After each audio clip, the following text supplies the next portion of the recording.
So chapter 6. So I've entitled this, What You Listen to, You Experience. So isn't this true? Isn't this true? The things that we listen to, the things that we put our focus on, the things that we put our attention to on a daily basis, we end up experiencing those things over and over and over again. And sometimes that's amazing, and sometimes we could use a little work in some of the things that we're experiencing. But Dr. Holmes says that if you listen to peace, you will experience it. If you listen for truth, you will hear it. If you listen to power, you will receive it. If you listen to wholeness, you will discover it. The creative law which you use is like a mirror.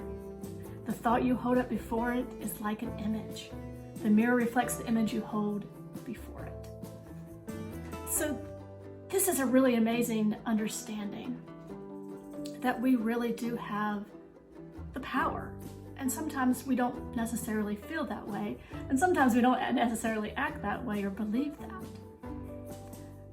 But what Dr. Holmes is saying is that those things that we put our attention on, those things that we put our focus on, those things that we put our energy into each and every day will get reflected back to us. And so when we look at the things that are important to us, look at those things that stir passion, look at those things that we do on a daily basis, it's a really good indication of where our thoughts are and where our beliefs are.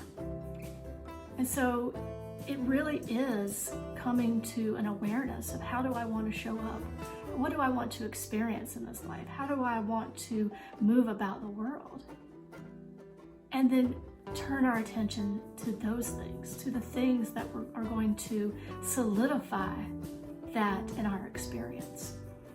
So if I desire to be more peaceful, then my thoughts and my beliefs should be directed towards peace. If my desire is to be more joyful, then the things that I do and say and read should be geared towards joy. And so that way, those things that we put our energy towards, we begin to experience more of them.